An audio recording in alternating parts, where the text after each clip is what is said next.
안녕하세요. 오늘은 기독교 안에 왜 이렇게 많은 교파가 존재할까? 이 질문을 좀 깊게 파고들어 보려고 합니다. 네, 특히 한국 기독교 상황을 보면 더 복잡하게 느껴지기도 하는데요.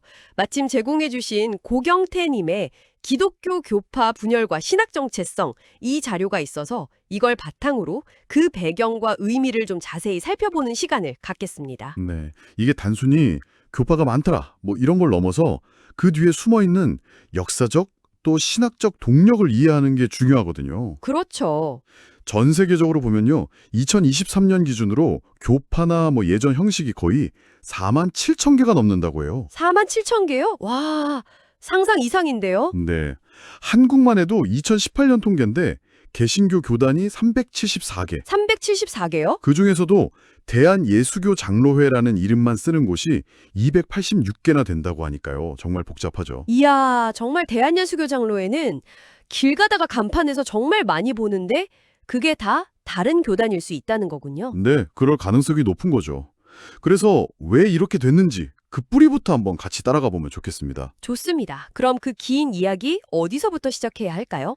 가장 큰 갈림길 하면 역시 동방교회와 서방교회의 분열. 이걸 먼저 짚어봐야겠죠. 맞습니다. 기독교 역사에서 정말 큰 분수령이죠.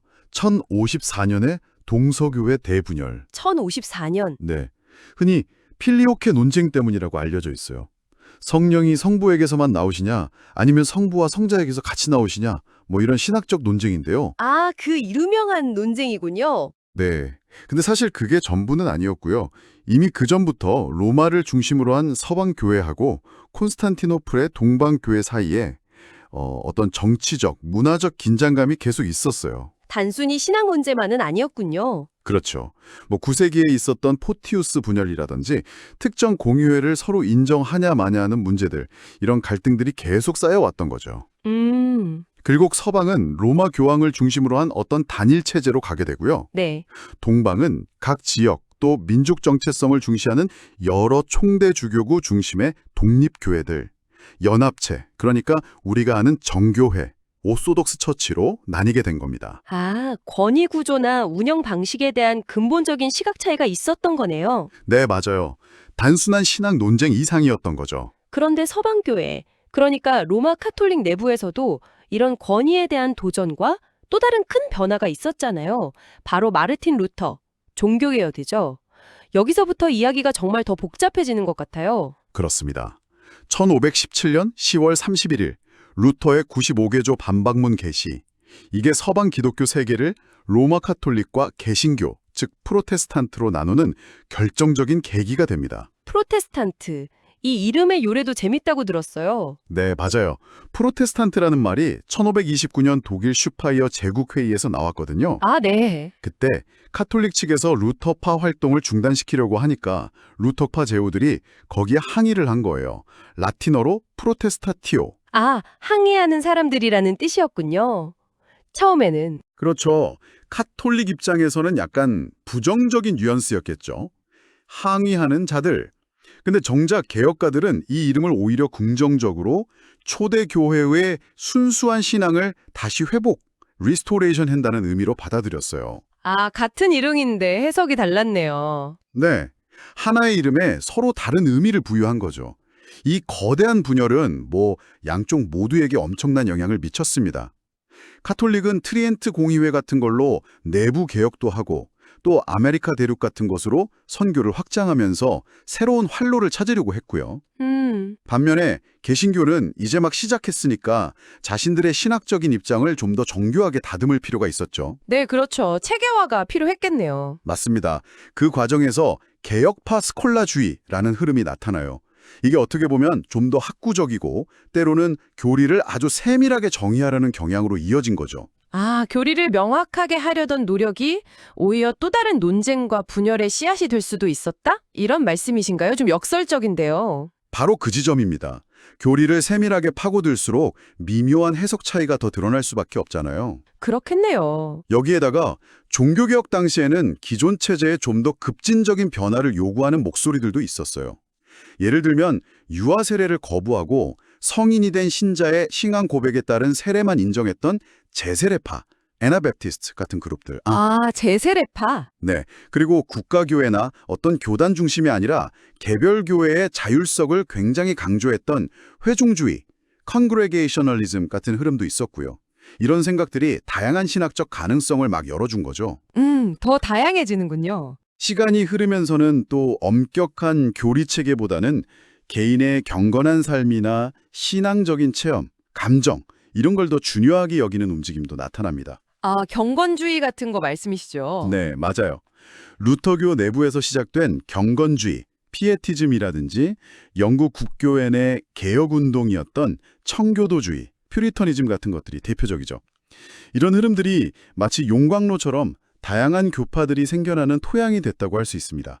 용광로라는 표현이 와닿네요. 예를 들어 영국 국교회 사제였던 존 웨슬리 같은 경우 독일 경건주의자들인 모라비안 교도들과 만나서 아주 깊은 영적 체험을 하거든요. 네. 그 경험이 결국 감리교, 메소디즘이라는 새로운 운동, 또 교파로 발전하는 아주 중요한 계기가 됩니다. 아하, 그러니까 개인의 체험과 경건을 강조하는 흐름이 새로운 교파를 만들기도 하고 또 다른 어떤 에너지를 만들어낸 거군요. 네, 그렇죠.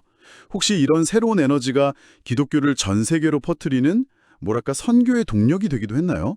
한국으로 전파된 과정도 좀 궁금해지는데요. 네, 정확히 보셨습니다. 특히 18세기 경건주의 영향을 받은 모라비안 교도들의 선교 활동, 이게 기점이 되어서 개신교 내부에서 해외 선교에 대한 열정이 막 불붙기 시작합니다. 모라비안 교도들로부터 시작됐군요. 네, 19세기에는 이게 더 확산되죠. 예를 들어 아프리카 탐험가이자 선교사로 유명한 데이비드 리빙스톤. 리빙스톤 알죠? 네, 이분이 내세운 게 3C 정책이라는 건데요. 기독교, 서구 문물과의 상업, 그리고 서구식 문명 전파. 이걸 통해서 당시 아주 심각했던 노예무역을 없애려고 했던 거죠. 3C, 기독교, 상업, 문명. 네. 물론 이 정책 자체는 나중에 제국주의적이라는 비판도 받습니다만 당시로서는 선교와 사회개혁을 연결하려는 시도였어요.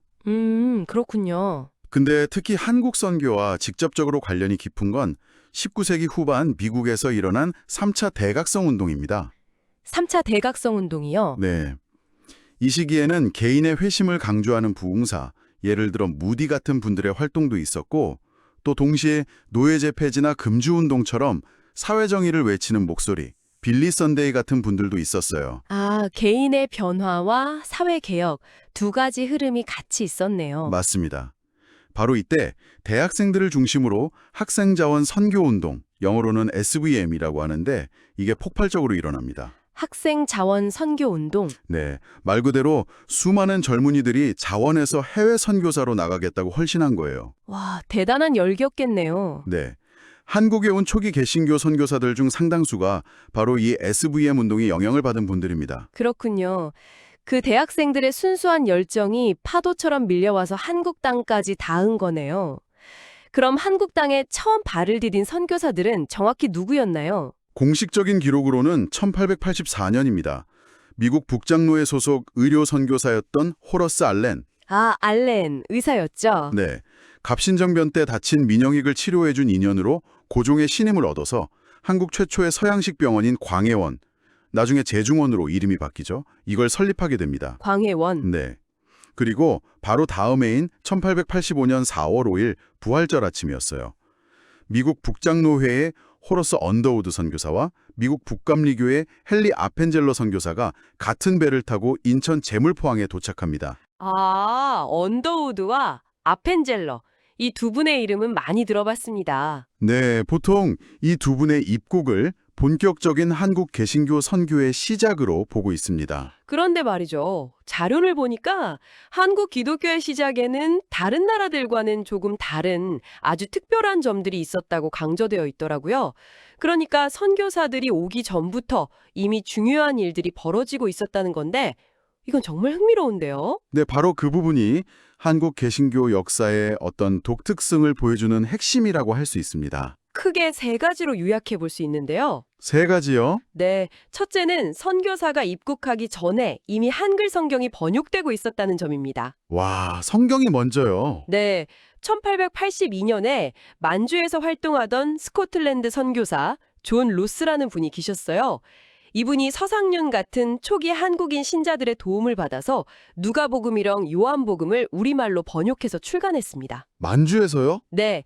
그리고 비슷한 시기에 일본에 가 있던 이수정이라는 분도 마가복음하고 누가복음을 번역했고요. 아, 놀라운 건 아까 말씀드린 언더우드하고 아펜젤러 선교사가 바로 이 로스 번역본 성경을 가지고 한국에 들어왔다는 거예요. 이야, 그럼 선교사보다 복음이 우리말로 먼저 들어와 있었던 셈이네요. 그렇죠.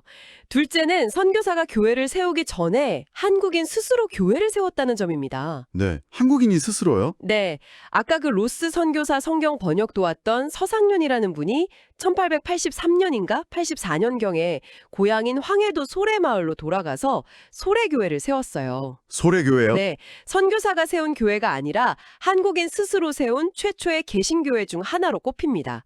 이건 역시 한국 기독교의 어떤 자생적인 힘을 보여주는 거죠. 정말 대단하네요. 자생적인 힘이라. 그리고 셋째는 초기 선교사들 사이에 놀라운 협력입니다. 협력이요? 교파가 달랐을 텐데요. 맞아요. 미국 북장로회, 남장로회, 북감리교, 남감리교, 호주장로교, 출신 교파가 다 달랐죠. 그런데 이분들이 선교 초기 내 불필요한 경쟁을 피하고 효율성을 높이기 위해서 선교지 분할 협정, 커미티 어그리먼트라는 걸 맺었어요. 선교지 분할 협정. 그게 뭔가요? 쉽게 말하면 지역을 나눠서 사역을 한 거예요. 예를 들어 이 지역은 장로교가 맡고 저 지역은 감리교가 맡자, 이런 식으로요. 아하, 서로 영역을 존중해 준 거군요. 네. 그리고 또 중국 선교에서 효과를 봤던 네비우스 정책이라는 게 있는데 그 3자 원칙, 자립, 자전, 자치, 이걸 도입하려고 노력했어요. 자립, 자전, 자치. 한국 교회가 스스로 서도록 돕는 원칙이군요. 그렇죠. 한국 교회 스스로 재정적으로 자립하고 스스로 복음을 전파하고 스스로 교회를 운영하도록 처음부터 방향을 잡으려 한 거죠. 여기에다가 1907년에 있었던 평양 대부흥 운동 같은 아주 강력한 연합 부흥 운동의 영향까지 더해져서요. 아, 평양 대부흥. 네. 그래서 초기 한국 개신교는 비교적 교파 간의 벽이 좀 낮고 상당히 연합적인 분위기가 강했습니다. 와, 정말 놀랍습니다. 선교사보다 먼저 들어온 성경, 한국인이 세운 교회, 그리고 교파를 넘어선 협력과 연합운동까지 시작은 정말 이상적인 모습에 가까웠던 것 같은데요. 네, 그렇죠. 그런데 어쩌다가 오늘날 우리가 보는 것처럼 이렇게 복잡하게, 특히 장로교 같은 경우는 수백 개로 나뉘게 된 걸까요? 그 결정적인 계기는 무엇이었을까요? 참 안타까운 부분인데요. 그 연합적인 분위기가 그렇게 오래가지는 못했습니다.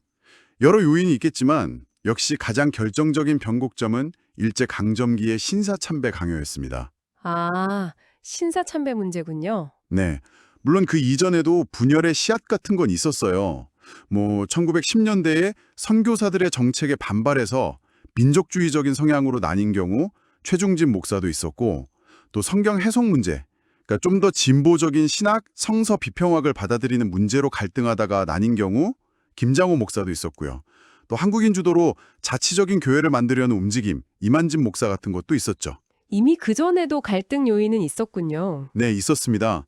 하지만 한국 개신교 전체를 정말 뿌리부터 흔들어 놓고 이후에 있을 대분열의 직접적인 원인이 된 것은 역시 신사참배 문제였어요.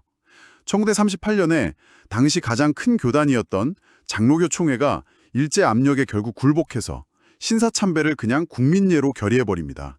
아, 1938년. 그리고 1942년에는 아예 모든 개신교 교파를 강제로 해산시킨 다음에 일본 기독교 조선교단이라는 하나의 어용 조직으로 통합시켜버렸죠. 강제로 하나로 만들었군요. 네, 이 과정에서 신앙 양심상 도저히 참배할 수 없다고 거부하다가 감옥에 가거나 순교하신 분들도 계셨고, 또 다른 한편에서는 현실적인 압력 때문에 어쩔 수 없이 참여한 분들도 계셨고, 이 사이에 정말 치유하기 어려운 깊은 상처와 불신이 생겨버린 겁니다. 그랬겠네요. 그 상처가 얼마나 깊었을지. 네, 그럼 해방이 되었을 때 그 억눌렸던 상처와 갈등이 결국 터져 나온 거군요. 해방이 오히려 분열의 시작이었다니 참 아이러니합니다. 구체적으로 어떤 분열들이 일어났나요? 네, 정말 아이러니하죠. 해방의 기쁨도 잠시 교회를 다시 세우는 과정에서 신사참배 문제가 가장 먼저 폭발했습니다. 어떻게 폭발했나요? 신사참배를 거부했던 분들, 주로 감옥에서 풀려난 추록 성도들을 중심으로 우리가 참배했던 죄를 회개하고 교회를 정화해야 한다는 목소리가 높아졌어요. 이른바 재건파 운동이죠. 재건파. 네, 이분들이 주축이 돼서 신학교를 세우려 했는데 그게 바로 고려 신학교입니다. 근데 이 신학교 인정 문제를 놓고 기존 교권을 잡고 있던 세력과 크게 충돌하게 돼요. 아, 신학교 문제로? 네, 그러다가 결국 1952년에 장로교 총회에서 고려 신학교를 지지하는 노회들을 아예 제명시켜버립니다. 그렇게 해서 대한예수교장로회 고신 교단이 처음으로 분리되어 나오게 됩니다. 고신교단이 그렇게 시작됐군요. 네, 이분들은 스스로를 교회의 거룩성을 지키려 했던 것이지 과거의 배교자를 용납하지 않았던 고대 도나투스파와는 다르다고 주장합니다. 알겠습니다. 그 다음 분열은요? 다음으로 큰 분열은 신학 노선, 특히 성경을 어떻게 해석할 것인가 하는 문제 때문에 일어났습니다. 1953년의 일인데요. 1953년. 당시 조선신학교, 지금의 한신대학교죠. 거기에 짐재준 목사님이라는 분이 계셨는데 이분이 성경을 역사적으로 또 비평적으로 연구하는 방법을 가르쳤어요. 소위 성서 비평학이죠. 네, 성서 비평학. 이걸 당시 보수적인 장로교 총회에서는 받아들일 수 없었던 겁니다. 그래서 김재준 목사를 이단으로 정죄하기에 이르죠. 2단으로요. 기독교 장로회, 줄여서 기장이라는 교단을 새로 설립하게 됩니다. 이게 한국 개신교 내에서 보수와 진보 신학의 대립이 교단 분열로 이어진 아주 대표적인 사례라고 할 수 있죠. 아, 신학적 차이가 결국 교단 분열로. 그렇죠. 그리고 얼마 지나지 않아서 1959년에는 또 다른 큰 분열이 일어납니다. 이번에는 세계교회협의회 WCC 가입 문제 때문이었어요. WCC요. 그건 교회 연합 운동 아닌가요? 맞습니다. WCC는 전 세계 교회들의 연합과 일치를 추구하는 국제기구인데요. 여기에 한국 장로교가 가입하는 문제를 놓고 예장 안에서 정말 격렬한 논쟁이 벌어졌습니다. 왜 그렇게 논쟁이 심했나요? 찬성하는 쪽은 세계 교회와 교류하고 협력하는 것이 필요하다고 주장했죠. 하지만 반대하는 쪽에서는 WCC의 신학적인 포용성, 이걸 두고 종교 다원주의 아니냐고 비판하기도 하고, 또 당시 사회주의권 국가들의 교회들도 회원으로 참여하고 있었거든요. 이걸 문제 삼아서 용공 아니냐는 시비까지 벌이면서 아주 강하게 반대했습니다. 용공 시비까지? 상당히 정치적인 문제로까지 번졌네요. 네, 그랬습니다. 결국 WCC 가입을 추진했던 측은 대한예수교장로회 통합으로 남게 되고 반대했던 측은 대한예수교장로회 합동으로 갈라서게 됩니다. 통합과 합동. 아, 그 유명한 분열이 WCC 문제 때문이었군요. 네, 이렇게 보면 해방 이후 불과 10여 년 사이에 신사참배 후유증, 그리고 신학 노선 차이, 마지막으로 교회 연합운동에 대한 입장 차이, 이 세 가지 큰 이유로 장로교가 크게 고신, 기장, 통합, 합동 이렇게 네 개로 쪼개지게 된 겁니다. 와, 정말 굵직굵직한 사건들이 연달아 터지면서. 네, 그리고 그 이후에도요. 특히 합동층 내에서는 또 다른 분열과 이합 집산이 계속 반복되면서 지금 우리가 보는 것처럼 정말 복잡한 교단 구도가 형성된 거죠. 와, 이제 왜 대한예수교장로회라는 이름 아래 그렇게 많은 교단이 있는지 조금은 이해가 됩니다. 정말 복잡한 역사를 거쳐왔네요. 그럼 오늘날 이 복잡한 한국 개신교, 특히 장로교 지형도를 이해하려면 어떤 점들을 좀 눈여겨봐야 할까요? 뭐랄까 어떤 기준 같은 게 있을까요? 네, 이게 워낙 복잡해서 일반 성도님들이 모든 걸 다 파악하기는 사실 어렵습니다. 그래도 몇 가지 중요한 기준점을 알고 계시면 대략적인 지형도를 그리는 데는 도움이 될 수 있어요. 어떤 기준들일까요? 첫째는 성경을 어떻게 해석하는가, 즉 성서 비평학 수용 여부입니다. 아까 기장 분열 때 나왔던 이야기인데요. 성경 본문을 역사적, 문학적 맥락에서 분석하고 이해하려는 시도를 긍정적으로 받아들이는 입장, 주로 기장이나 통합 일부가 여기에 해당되겠죠. 네. 반면에 이걸 성경의 권위를 약화시키는 걸로 보고 성경의 문자적인 의미를 더 강조하는 입장, 주로 합동, 고신 등 보수적인 교단들이 여기에 속합니다. 이걸 신학적으로는 계시가 성경 이후에도 계속 이어지는가, 계시 연속주의적 경향, 혹은 성경으로 계시가 끝났는가, 계시 종결주의적 경향 이렇게 표현하기도 하는데 결국 성경을 보는 관점의 차이라고 할 수 있죠. 성경 해석의 차이가 첫 번째 기준이군요. 네. 두 번째는 성경의 권위에 대한 좀 더 구체적인 입장 차이인데요. 성경 무류, 인살러빌리티라는 입장이 있습니다. 이건 성경이 신앙과 우리가 어떻게 살아야 하는가, 즉 실천의 문제에 있어서는 오류가 없다는 거예요. 하지만 역사나 과학적인 사실에 대해서는 비교적 좀 열린 태도를 보이기도 합니다. 신앙과 실천에 오류가 없다. 역사나 과학 같은 모든 면에서 전혀 오류가 없다는 거죠. 주로 보수교단들이 이 성경 무오서를 굉장히 강조합니다. 무료와 무오, 미묘하지만 중요한 차이네요. 그렇죠. 셋째로는 때로는 아주 특정하고 구체적인 신학적인 입장을 교단의 정체성으로 삼는 경우도 있다는 겁니다. 예를 들어서 지구의 나이가 비교적 젊다고 보는 6일 창조론 같은 것을 교단의 핵심 신조처럼 내세우는 경우가 그렇죠. 아, 그런 특정 이슈가 교단을 가르는 기준이 되기도 하는군요. 네. 물론 이 자료에서도 지적하고 있듯이 한국의 현실에서는 이런 명확한 신학적 차이 외에도 다른 요인들이 크게 작용하는 경우도 많습니다. 다른 요인들이라면요? 예를 들어 지역 기반이라든지 어느 신학교 출신이냐 하는 인맥, 심지어 정치적인 성향 같은 비신학적인 요인들이 교단 분열이나 혹은 교단 유지에 더 크게 영향을 미치는 경우도 분명히 있다는 점을 감안해야 합니다. 신학 외적인 요인까지 정말 여러 층위의 이유들이 얽히고 설켜 있군요. 고대교회부터 시작해서 현대 한국의 복잡한 상황까지 이 길고 복잡한 분열의 역사를 쭉 따라와 봤습니다. 정보가 정말 많았는데요. 이 모든 이야기를 통해 당신께서 또 청취자분들께서 꼭 기억하셨으면 하는 핵심 메시지는 무엇일까요? 네, 이 모든 논의의 궁극적인 목적은 아이고 왜 이렇게 교파가 많아 하면서 그냥 비판하거나 냉소적으로 보자는 게 아닙니다.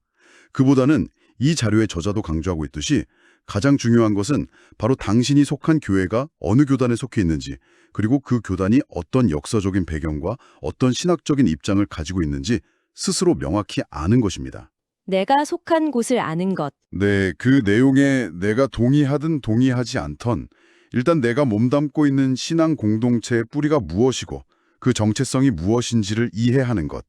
이게 지성적인 신앙인으로서 반드시 필요한 과정이라고 생각합니다. 그래야 맹목적이거나 그냥 습관적인 신앙에서 벗어나서 좀 더 주체적으로 자신의 신앙을 세워나갈 수 있지 않을까요? 맞아요.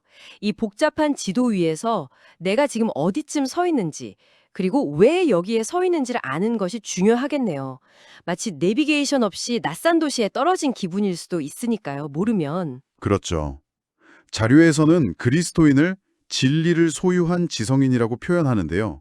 그 말처럼 자신의 신앙적인 입장이 무엇이고 또 왜 그런 믿음을 갖게 되었는지를 스스로 설명할 수 있고 또 삶으로 보여줄 수 있어야 한다는 의미가 아닐까 싶습니다. 다른 사람들이 어떻게 보느냐보다 먼저 나 스스로에게 내 신앙의 정당성을 설명할 수 있어야 한다는 거죠. 내가 속한 교회의 가르침이 옳다고 믿는다면 왜 그런지를 내 스스로 명확히 알고 또 이야기할 수 있어야 합니다. 스스로에게 설명할 수 있는 신앙, 중요한 말씀이네요. 오늘 정말 깊이 있는 탐구였습니다. 마지막으로 이런 질문을 한번 던져보고 싶습니다. 네. 때로는 순수성을 지키기 위해서, 또 때로는 올바른 가르침을 세우기 위해서 벌어졌다고 하는 이 수많은 분열의 역사를 우리가 쭉 돌아봤잖아요. 네. 그런데 역설적이게도 이토록 다양하게 나뉜 교파들이 여전히 공통적으로 붙들고 있는 신앙의 공통분모라는 것이 있지 않습니까? 예를 들면 예수 그리스도에 대한 믿음이라든지 성경의 권위 같은 것들요. 그렇죠. 분명히 있습니다. 이런 공통분모에 대해 다시 한번 깊이 생각해 보는 것이 오늘날 어쩌면 분열의 상처가 깊은 한국 교회의 연합과 상생을 위해서 어떤 새로운 통찰을 줄 수 있지 않을까 그런 생각을 해봅니다. 각자의 다름을 인정하면서도 우리가 함께 설 수 있는 기반은 과연 어디에 있을지 청취자 여러분께서도 한 번쯤 고민해 볼 만한 질문인 것 같습니다. 오늘 저희와 함께 깊이 탐구해 주셔서 정말 감사합니다. 네, 감사합니다.